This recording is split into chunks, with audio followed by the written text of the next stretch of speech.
ഇപ്പോൾ league general secretary PMA സലാം മാധ്യമങ്ങളോട് ഈ തദ്ദേശ സ്ഥാപനങ്ങളിലേക്ക് നടന്ന തെരഞ്ഞെടുപ്പ് സത്യത്തിൽ ജനങ്ങളുടെ ശക്തമായ ഒരു രോഷപ്രകടനമാണ്. ഈ ഭരിക്കുന്ന ഗവൺമെൻറ്റുകൾക്കെതിരെ അവരുടെ ശക്തമായ പ്രതിഷേധമാണ് ഈ സമ്മതിദാന അവകാശത്തിലൂടെ ജനങ്ങൾ വിനിയോഗിച്ചത്. ഇത്ര വലിയ ഒരു വിജയം UDF-നും അതിനേക്കാൾ വലിയൊരു പരാജയം LDF-നും കേരളത്തിലുണ്ടായത് അതുകൊണ്ട് തന്നെയാണ്.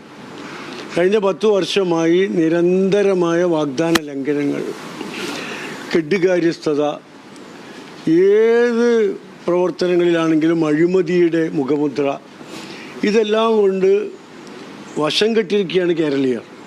അപമാനഭാരത്താൽ തല ഉയർത്തി നടക്കാൻ പോലും കേരളീയർക്ക് കഴിയാത്ത ഒരവസ്ഥയിലേക്ക് കേരളത്തെ കൊണ്ടെത്തിച്ചതിൻ്റെ ഉത്തരവാദിത്വം ഇടതുമുന്നണിക്കാണെന്ന് വ്യക്തമാകുകയും അതിൻ്റെ അടിസ്ഥാനത്തിൽ അവരെ ഈ ഗ്രാമപഞ്ചായത്ത്, ബ്ലോക്ക് പഞ്ചായത്ത് പോലുള്ള ത്രിതല സംവിധാനങ്ങളിൽ നിന്ന് പോലും മാറ്റി നിർത്തണമെന്ന് ജനങ്ങൾ തീരുമാനിക്കുകയും ചെയ്തതാണ് ഈ തെരഞ്ഞെടുപ്പിൻ്റെ ഏറ്റവും കാതലായ വശം. UDF അവരുടെ ചിന്തകൾക്കൊപ്പം നിന്നു, അവരുടെ ചിന്തകൾ ഒന്നുകൂടി ഓർമ്മപ്പെടുത്താൻ സഹായിച്ചു എന്ന് മാത്രമേ ഈ തെരഞ്ഞെടുപ്പിൽ ഉണ്ടായിട്ടുള്ളൂ. UDF-ലെ ഐക്യവും വിട്ടുറപ്പും ഏക മനസ്സോടുകൂടിയുള്ള ചടുലമായ പ്രവർത്തനങ്ങളും ഈ വിജയത്തിലേക്ക് നയിക്കുന്നതിന് കാരണമായിട്ടുണ്ട്.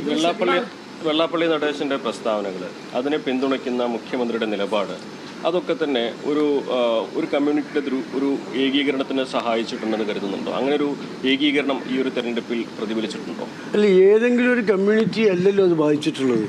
കേരളത്തിൻ്റെ പൊതു മനസ്സിനെയല്ലേ, മതേതര കേരളത്തിനെയല്ലേ. കാരണം വികസന പ്രവർത്തനങ്ങളോ ജനക്ഷേമ പ്രവർത്തനങ്ങളോ മുന്നിൽ വെച്ച് ജനങ്ങളെ അഭിമുഖീകരിക്കാൻ കഴിയില്ല എന്നുള്ളത് കൊണ്ട് വിദ്വേഷവും വർഗീയതയും ജാതി സ്പർദ്ധയുമൊക്കെ കൊണ്ടുവന്ന് ജനങ്ങളെ ഭിന്നിപ്പിച്ച് വോട്ട് നേടാമെന്ന മാർക്സിസ്റ്റ് പാർട്ടിയുടെ ശ്രമമാണ് വെള്ളാപ്പള്ളിയെ പ്രോത്സാഹിപ്പിക്കുന്നതിലൂടെ കേരളം കണ്ടത്. കേരളത്തിലെ മതേതര ചിന്തയുള്ള മുഴുവൻ മനുഷ്യരും അതിനെതിരെയുള്ള അവരുടെ പ്രതിഷേധം അടക്കി വെക്കുകയും ഒരു സന്ദർഭം കിട്ടിയപ്പോൾ അത് ശക്തമായി ഉപയോഗപ്പെടുത്തുകയും ചെയ്തു. അതുകൊണ്ടാണ് വെള്ളാപ്പള്ളി നടേശൻ്റെ സ്വന്തം വാർഡിൽ പോലും അദ്ദേഹത്തിൻ്റെ പിന്തുണച്ച സ്ഥാനാർത്ഥി, LDF-ൻ്റെ സ്ഥാനാർത്ഥി പരാജയപ്പെട്ടു പോയത്.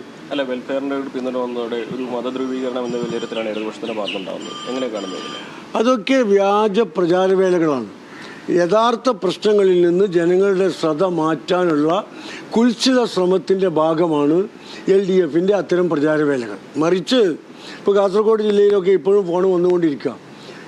SDPI-യുമായിട്ടായിരുന്നു മാർക്സിസ്റ്റ് പാർട്ടി സഖ്യം ചെയ്തിരുന്നത്. PDP അവരുടെ പരസ്യമായ സഖ്യ കക്ഷിയാണ്. ഇപ്പോൾ ഇന്നലെ മലപ്പുറം ജില്ലയിൽ പലയിടത്തും PDP-യുടെ കൊടി കൂട്ടിക്കെട്ടിക്കൊണ്ടാണ് CPM-ന് അപൂർവമായി പറന്ന പ്രദേശങ്ങളിൽ പോലും കൂടിമാറിയത്.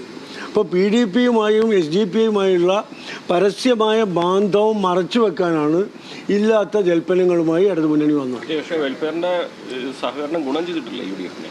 അല്ല, വെൽഫെയറിൻ്റെ ജനങ്ങളുടെ മൊത്തത്തിലുള്ള സഹകരണമാണല്ലോ എനിക്ക് ഗുണം ചെയ്തത്. ജനങ്ങളുടെ വികാരവും UDF-ൻ്റെ അഭിപ്രായവും ഒന്നിച്ചു നിന്നു, അതാണ് ഗുണം ചെയ്തത്. അതിൽ UDF-ൻ്റെ ഘടകകക്ഷികളെപ്പോലെ തന്നെ ഞങ്ങൾക്ക് പ്രാദേശികമായി പിന്തുണ നൽകിയിരുന്ന മറ്റെല്ലാ വിഭാഗങ്ങളും അതിൽ ഉൾപ്പെടും.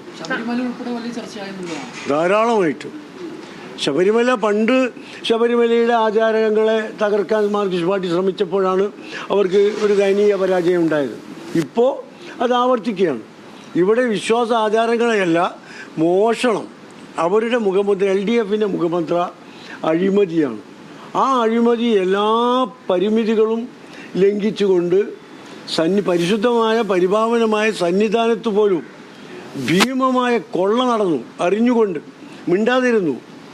2018-19 നടന്ന കൊള്ള മറച്ചു വെച്ചു. സർക്കാരിന് കടുത്ത വർഗീയ പ്രചാരണത്തിലുള്ള തിരിച്ചടിയാണ്. ഒപ്പം തന്നെ ജനം ഈ സർക്കാരിനെ മടുത്തു. UDF-ന്റെ ചടുലമായ പ്രവർത്തനമാണ് അവർക്ക് വലിയ മാൻഡേറ്റ് നൽകിയത് എന്നുള്ളതാണ് മുസ്ലിം ലീഗിന്റെ അവകാശവാദം. വിലയിരുത്തുകയായിരുന്നു PMA സലാം.